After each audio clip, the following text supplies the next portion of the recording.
of all the issues that people are talking about right now in the Republican Party of Texas, when we look at the legislative priorities, when we look at what we want to come out of the Texas Capitol, perhaps none has been more top of mind for voters than election integrity.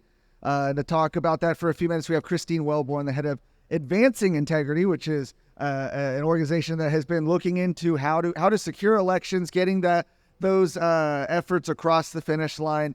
Christine, you've been here since Monday. What have you seen so far that is of importance when it comes to election integrity and the party's platform and priorities? So I will tell you that the legislative priorities are working on that. We do have election integrity in the appears to be in the final list to go forward. And then in the platform committee, so the subcommittee that was working on election integrity was absolutely fantastic. I really have to thank them for all the work that they've done. They got a lot of great things in there. A lot of things that we were talking about, like enforcing chain of custody. But mainly what we need to look at is prioritizing prosecuting people who break the election laws. Yeah, let's talk about that then. Prosecuting people who break election laws. I mean, where are we on that right now? Because we know that the legislature had empowered the Attorney General, for example, to go after election fraud, and yet we had Court of Criminal Appeals say, no, he doesn't have that power, strip that away. Has any movement been made to restore that? So actually, I think that the voters spoke pretty loudly on that when they chose the judges who actually ruled in that case were replaced by 3 new people in the last election, so in this last primary.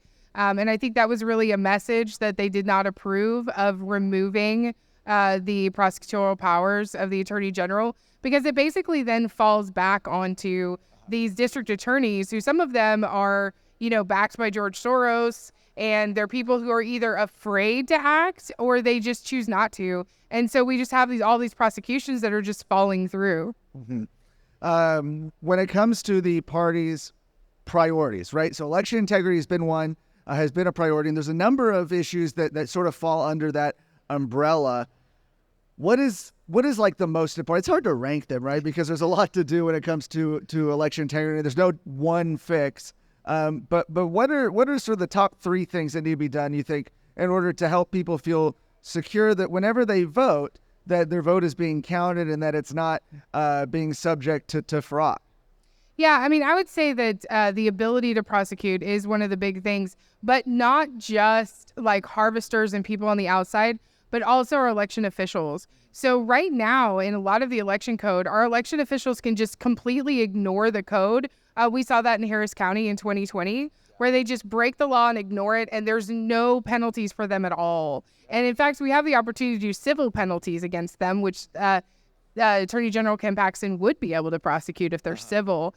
And so we have that we need to do, but also uniform elections. I think it's really important that we close the primaries. We have uniform elections where people vote in March and November of every year, and that we don't have all of these local elections, because a lot of these local entities are abusing their citizens by having all of these crazy practices where they're just not being done properly. Mm-hmm. And also, you look at the voter turnout, it's very low in local elections. Sure. We need to have it where they all match up and they're all done at the same time, but also save us a ton of money. Right. I'm glad you mentioned closing the primaries. That's something that has been a big topic of conversation. How important is that to stop Democrat interference into Republican elections? Oh, it's absolutely crucial. I mean, even in Tarrant County, you have, a Democrat who's an outwardly, claims to be a Democrat who it was elected a precinct chair. Yeah. And so you have... Oh, and he's suing, right? Yes, he wants to be seated. And, the Republican Party, Republicans should mean something. And so it should only be Republicans voting in the Republican primary. I think it's really important that we have Republicans choosing Republicans.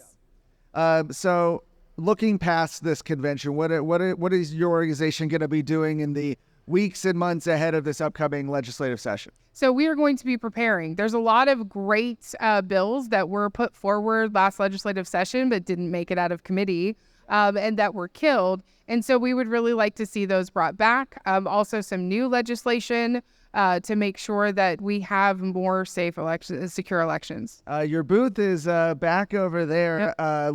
Looks great. What is? How can people follow Advancing Integrity, whether they're here at the convention or they're at home? So they can visit advancingintegrity.com. Okay. And we have links to where you can join the Texas Election Coalition. You can sign up to stay informed with our newsletter, and you can read a lot about the issues that I'm talking about.